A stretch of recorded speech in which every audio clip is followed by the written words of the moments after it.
Hello my YouTube family, कैसे हैं आप सब। आई होप आप सब बहुत अच्छे होंगे and welcome back to my channel. तो आज की वीडियो में मैं आपको टाइम चैप्टर जो है वो समझाने वाली हूँ। आप सबने अपनी क्लास में मैथ्स में जो है वो चैप्टर किया होगा टाइम, तो उसी के बारे में आज हम थोड़ी सी डिटेल स्टडी करेंगे। एज यू ऑल नो कि टाइम को मेजर करने के लिए हम किसका यूज़ करते हैं, आवर्स का, मिनट्स का और सेकेंड्स का। सो फ्रेंड्स, आप सबको पता है कि एक दिन में 24 आवर्स होते हैं और जो ये 24 आवर्स होते हैं इनको दो 12 आवर के पीरियड्स में डिवाइड किया गया है। जो फर्स्ट पीरियड होता है that is from 12 midnight to 12 noon and it is called, और इसको कहा जाता है एंटी मेरिडियम, जिसे शॉर्ट फॉर्म में आप AM भी कहते हैं। So ante meridiem is before mid day. Like morning में अगर हम 10 o'clock की बात करते हैं तो हम उसे लिखते हैं 10 AM। इस AM का मतलब क्या है, that means 10 o'clock in the morning. So in the same way the second period is from 12 noon to 12 midnight and it is after mid day. ये मिड डे के बाद में होता है, तो इसीलिए हम इसे पोस्ट मेरिडियम कहते हैं। पोस्ट मेरिडियम को हम शॉर्ट फॉर्म में PM राइट करते हैं। सो अगर हम रात के 10 बजे की बात करेंगे, मीन्स 10 o'clock एट नाइट, तो हम उसको लिखेंगे 10 PM। नून एंड मिडनाइट जो है ये दो पीरियड्स को डिवाइड करते हैं, इसीलिए हम इनके साथ AM या PM नहीं लगाते। तो इन्हें राइट करने के लिए हम लिखते हैं 12 noon and 12 midnight. So AM और PM को डिटेल में स्टडी करने के बाद अब हम इस चैप्टर में थोड़ा सा और आगे बढ़ेंगे। तो आई होप आप सबको ये भी पता होगा कि 1 आवर में कितने मिनट्स होते हैं। Yes, 1 hour is equal to 60 minutes and 1 minute में कितने सेकेंड्स होते हैं, 1 minute is equal to 60 seconds and 1 day is equal to 24 hours. So friends, अगर हमने लॉन्ग पीरियड ऑफ टाइम को मेजर करना होता है then we use days, weeks, months and years. Like 1 week में कितने days होते हैं, so 1 week is equal to 7 days.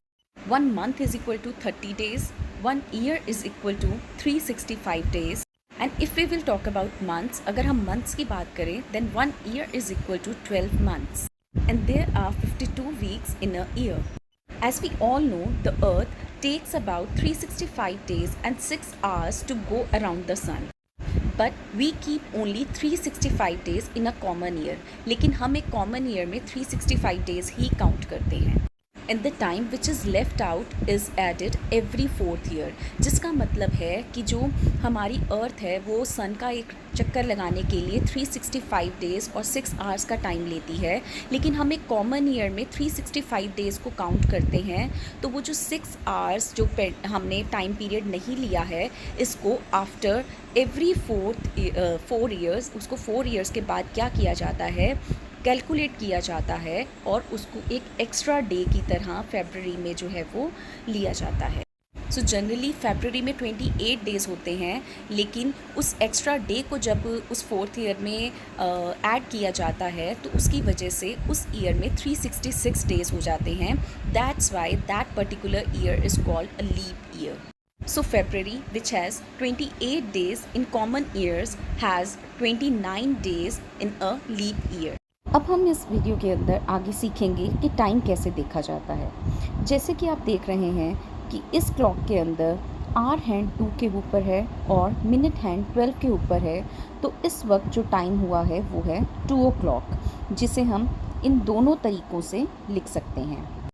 Next clock में अब आप देख रहे हैं कि जो मिनट हैंड है वो 12 से मूव करके 3 पर आ गया है, तो दैट मीन्स अब टाइम हुआ है 2:15, या फिर इसे हम कह सकते हैं 2:15, या फिर हम इसको 15 minutes past 2 भी कह सकते हैं। अब इस नेक्स्ट क्लॉक में जो मिनट हैंड है उसने और 15 मिनट्स मूव करके 6 के ऊपर अभी वो पहुंच चुका है, तो दैट मीन्स उसने 30 मिनट्स जो है वो पूरे कर लिए हैं। तो 30 मिनट्स का कंप्लीट करने का मीनिंग है कि अभी जो टाइम है वो 2:30 हुआ है, और इसे हम 2:30 या फिर 30 minutes past 2 भी कह सकते हैं।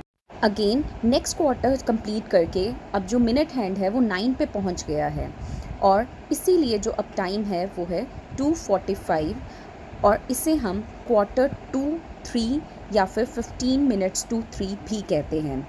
थोड़ा सा डिफरेंस आपको ये समझना होगा कि जब क्या कहते हैं, अगर सपोज़ मैंने आपको 2 o'clock से समझाया था, तो जब 2 o'clock हुए थे ये देखिए जब 2 o'clock हुए थे तो नेक्स्ट क्लॉक में मैंने आपको दिखाया कि जो मिनट हैंड है वो 1 2 3 इस तरीके से मींस क्लॉक वाइज डायरेक्शन में जब वो मूव करके 3 पे आई थी तब हमने उसमें ये देखा था कि 15 मिनट्स जो है वो हो चुके हैं 2 बजे हुए, मींस 2:15 हो चुके हैं।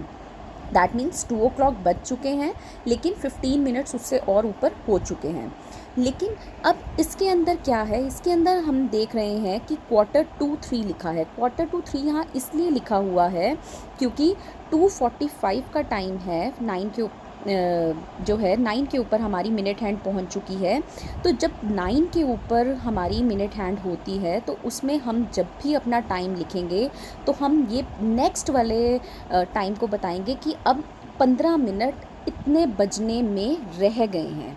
तो दैट मीन्स 2 o'clock हमारे ऑलरेडी हुए हैं तो अब 3 o'clock होने हैं, तो हम बताएंगे इट्स 2:45। दैट मीन्स 3 बजने में 15 मिनट रहते हैं, या फिर 15 मिनट्स टू 3 कि 3 बजने में 15 मिनट रहते हैं, या फिर क्वार्टर का मतलब भी 15 मिनट्स ही होता है। तो आप इनको दोनों में से किसी भी तरीके से लिख सकते हैं, लेकिन यहाँ पर आपने पास्ट का यूज़ नहीं करना, यहाँ पर आपको टू का यूज़ करना है।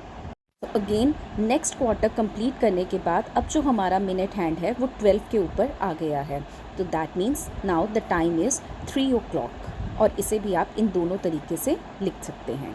सो फ्रेंड्स, आज की वीडियो में इतना ही। अगर आपको मेरी वीडियो थोड़ी सी भी हेल्पफुल लगी है तो प्लीज़ मेरी इस वीडियो को लाइक करना मत भूलिएगा, और अगर आप मेरे चैनल पे नए हैं तो प्लीज़ मेरे चैनल को ज़रूर सब्सक्राइब कीजिएगा। एंड ऐसी ही और भी वीडियोज़ के लिए प्लीज़ मेरे साथ बने रहिएगा। तब तक के लिए बाय बाय।